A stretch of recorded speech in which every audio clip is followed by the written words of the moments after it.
एक बार फिर से अपने YouTube channel stock trading technique पर आपका हार्दिक स्वागत करता हूं। दोस्तों आज भी निफ्टी एक रेंज बाउंड रही और पिछले अगर 3-4 दिन की मूवमेंट देखें तो कोई बड़ी मूवमेंट हमें देखने को मिली नहीं है, केवल एक फ्राइडे की सेशन में जो नेगेटिव साइड पर हम ट्रेड कर रहे थे। तो अब 18 तारीख की पॉसिबिलिटीज़ के ऊपर बात करते हैं निफ्टी के अंदर, बैंक निफ्टी और कुछ फाइनेंशियल सेक्टर्स के स्टॉक्स के साथ। सबसे पहले रिलायंस के आप चार्ट्स को अगर स्क्रीन के ऊपर देखेंगे तो पिछले 3 दिन से कोई बड़ी मूवमेंट नहीं है, एक सीमित से दायरे के अंदर ट्रेड कर रहा है और वॉल्यूम्स भी नॉर्मल से काफ़ी कम है।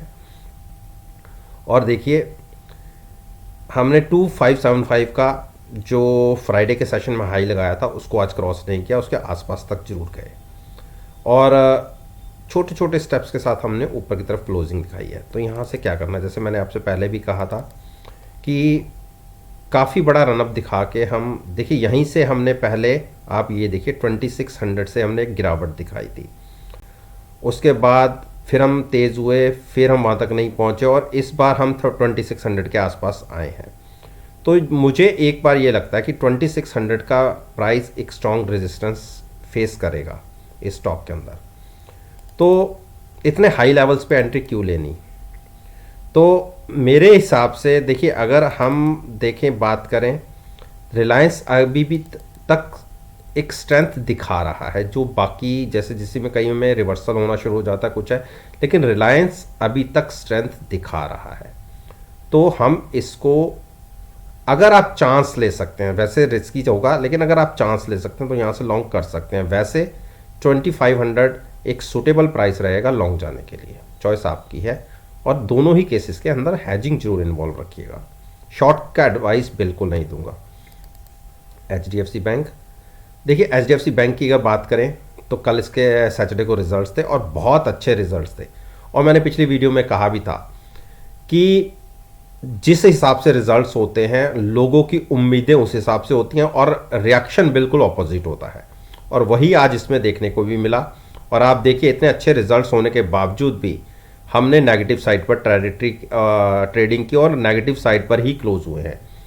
एक बहुत बड़ी सपोर्ट है 1525 और 1510। वैसे रिजल्ट्स अच्छे आए हैं,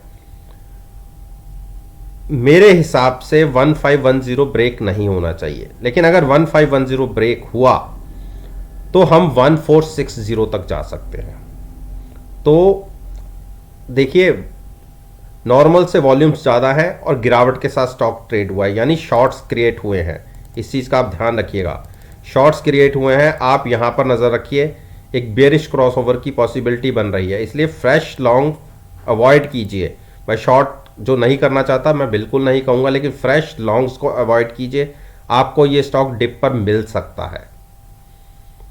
इंडस बैंक, देखिए इंडस बैंक के अंदर कोई भी मूवमेंट नहीं है। पिछले आप देख लीजिए कितने दिनों से मैं आपसे बात कर रहा हूं और मैं हमेशा इसको कहता आ रहा हूं कि इसको अवॉइड कीजिए। केवल इस दिन, जिस दिन ये कैंडल फॉर्म हुई थी और हम 950 के आसपास आ गए थे, तब मैंने कहा था कि अगर हमें कल की क्लोजिंग 955 या 60 के आसपास मिलती है तो आप लॉन्ग ले जाएंगे, ले जा सकते हैं 1000 या 990 के टारगेट के लिए। लेकिन ऐसा हुआ नहीं, अगले दिन ऊपर खुले जरूर, वहीं से गिरावट आ गई और अब तो बिल्कुल फ्लैट हम ट्रेडिंग कर रहे हैं।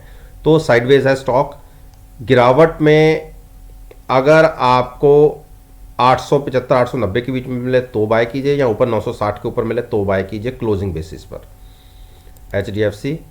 HDFC ने एक बड़ी सपोर्ट को ब्रेक किया, लेकिन 2-3 छोटी छोटी सपोर्ट के बीच में है। तो मेरे हिसाब से ये स्टॉक आपको 2675 या 2640 के बीच में मिले तो वहाँ पर फ्रेश लॉन्ग कीजिए, क्योंकि अब इतनी तेजी के बाद थोड़ी सी रुकावट तो बनती है, थोड़ी थकावट तो बनती है। तो उस थकावट का फ़ायदा गिरावट में लिया जाए तो ज़्यादा अच्छा है। तो 2640 और 2680 प्राइस पकड़ लीजिए, इसके बीच में मिले तो ज़्यादा अच्छा रहेगा लॉन्ग जाने के लिए। कोटक महिंद्रा बैंक में अभी तक कोई भी साइन गिरावट के नहीं है, लेकिन स्ट्रेंथ वीक हो रही है। आप देखिए यहाँ पे स्ट्रेंथ वीक हो रही है, आप इस कर्व्स को देखिए। तो इसीलिए गिरावट में अगर 1845 के या 1850 के आसपास मिले तो वहाँ पे बाय कीजिए, यहाँ से 60-70 पॉइंट नीचे।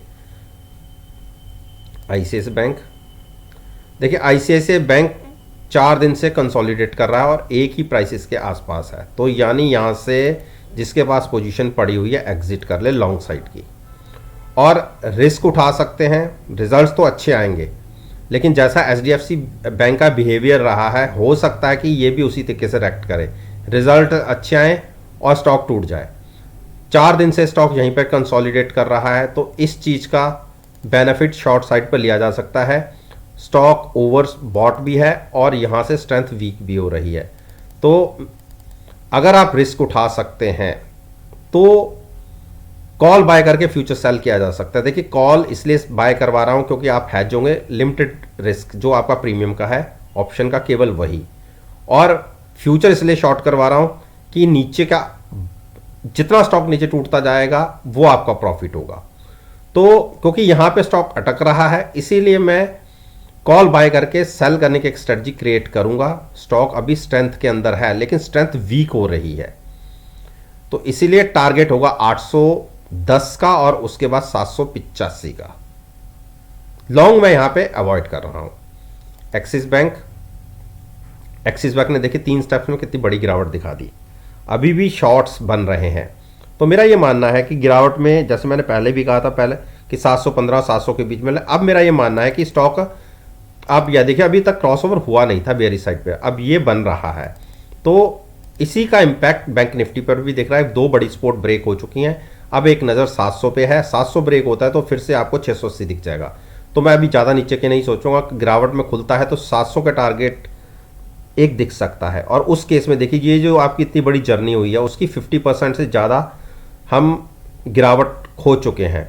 तो फिर 700 के आसपास तो बनता है बाय करने, लेकिन क्योंकि 700 के नीचे फिर गिरावट का घर कम होता है, इसीलिए मैं डिप पर बाय करने की बात कर रहा हूं। वैसे मेरे हिसाब से स्टॉक 700 के बाद 680 तक गिर सकता है, लेकिन मैं 700 और 680 के बीच में कंफर्टेबल हूं इसको लॉन्ग जाने के लिए हैजिंग के साथ। स्टेट बैंक भी देखिए अटक रहा है। आप ये 4 दिन के प्राइसेस देखिए, 4 भी क्यों, इसको भी इंक्लूड कर लीजिए, इसको भी इंक्लूड कर लीजिए, तो ये प्राइसेस के बीच में अटक रहा है। तो फ्रेश लॉन्ग में स्टॉक हो सकता है 520 तक भी चले जाए, लेकिन ऊपर का घर 5-7 रुपए का है, लेकिन नीचे गिरावट बड़ी हो सकती है। तो किसी ने शॉर्ट करना हो, मैं 515 से नहीं कह रहा, अगर गिरावट में नीचे 500 ब्रेक करता दिखे तो 490 भी दिख सकता है, 485 भी दिख सकता है। तो शॉर्ट नहीं और फ्रेश लॉन्ग नहीं, शॉर्ट भी काफी नीचे के प्राइसेस से, यहां पर नहीं। अब आते हैं निफ्टी के ऊपर। देखिए, कल मैं निफ्टी के अंदर अपना ओपिनियन दे नहीं पाया था क्योंकि मेरे चार्ट्स ओपन नहीं हुए थे। आज अगर देखेंगे तो पिछले 4 दिन के आप इसके हाईज को देखिए, तकरीबन सेम से हैं। और जब ये मैं वीडियो रिकॉर्ड कर रहा हूँ तकरीबन शाम को 6:40 के आसपास, तो 18,335 के आसपास एसजीएक्स निफ्टी ट्रेड हो रहा है। और अगर कैश की बात करें तो कैश में भी 18,310 के आसपास का प्राइस होना चाहिए इस हिसाब से।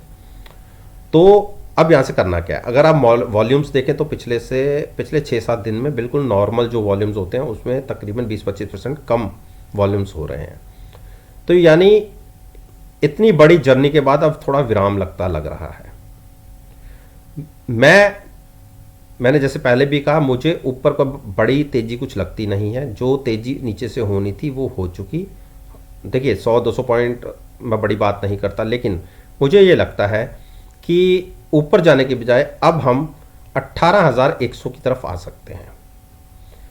335 पर ट्रेड कर रहे हैं, 18,100 मतलब 250 पॉइंट के आसपास 1-1.5% की गिरावट की मैं बात कर रहा हूँ। और आप देखिए यहाँ से स्ट्रेंथ भी वीक हो रही है धीरे धीरे। और अगर हम आरएसआई की बात करें तो वो भी 70 के आसपास ट्रेड हो रही है। तो 1-2% भी, क्योंकि अब इंडेक्स बड़ा हो चुका है, तो 1-2% का मतलब भी होता है 300-350 पॉइंट की गिरावट। तो ये तो चलती मार्केट में कभी भी ऊपर नीचे हो जाती है। अगर स्टॉक ने 18,075 के नीचे क्लोजिंग दिखाई, 18075, इसके नीचे क्लोजिंग आती है तो हम फर्दर 200 पॉइंट्स के गिरावट दिखा सकते हैं।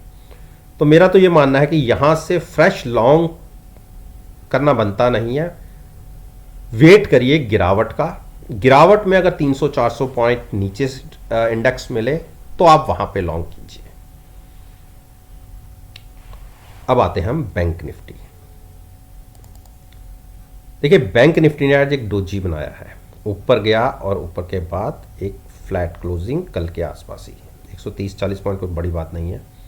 अब आपको नज़र रखनी है। देखिए मैंने जब यहाँ पे ट्रेड कर रहे थे मैंने क्या कहा था कि जब मैंने उस दिन 37,900 का प्राइस था कि मैंने जब तक कहा था कि 37,900 जब तक बैंक निफ्टी ऊपर है शॉर्ट करने की गलती मत की थी, जबकि वहाँ से 1400 पॉइंट नीचे टूटी है।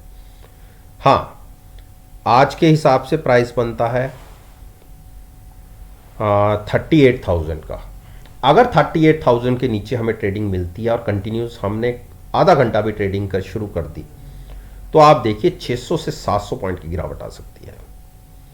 वॉल्यूम्स जरूर नॉर्मल से कम हो रहे हैं और आज HDFC बैंक के रिजल्ट्स भी आए कल सैटरडे के सेशन में और वो रिजल्ट्स अच्छे थे, उसके बावजूद भी स्टॉक ने एक नेगेटिव साइड पे रिएक्शन दिया। तो अब आप समझिए कहीं ICICI बैंक और एक्सिस बैंक ने भी ऐसा रिएक्शन दिया तो बैंक निफ्टी कहाँ चली जाएगी। तो इसीलिए देखभाल कर कोई भी ट्रेड लेना हो, चाहे शॉर्ट साइड पर ही आप ट्रेड लें, तब भी कॉल जरूर बाय कीजिएगा, साथ में फ्यूचर्स के अंदर और ट्रेड लीजिएगा। तो मेरा तो ये मानना है कि जैसा बैंक निफ्टी पे दबाव दिख रहा है, हो सकता है कि हम अगले 1 या 2 दिन में 37,400 को टच कर दें। तो शॉर्ट पोजीशन आप ले सकते हैं, हेजिंग के साथ कॉल बाय करके फ्यूचर्स को सेल कर सकते हैं। अगर हम 38,000 को नीचे की तरफ ब्रेक करते हैं और आधा घंटा या 15-20 मिनट, आधा घंटा ज़्यादा हो जाता है, 15-20 मिनट मान लीजिए, अगर हम नीचे ही ट्रेड करते रहते हैं तो बिल्कुल शॉर्ट पोजीशन ली जा सकती है 37,400 के टारगेट के लिए। लॉन्ग अवॉइड करिए। तो दोस्तों उम्मीद करता हूं कि आपको मेरी ये वीडियो पसंद आई होगी। वीडियो पसंद आई है तो मेरे साथ मेरे चैनल पर जुड़िए, चैनल को सब्सक्राइब कीजिए और साथ में बेल आइकन के बटन को प्रेस करना मत भूलिएगा ताकि नोटिफिकेशन टाइम से आप तक डिलीवर हो सके। इस बात के साथ मैं आपसे विदा लेता हूं और एक नई वीडियो के साथ फिर से आपके सामने आऊंगा।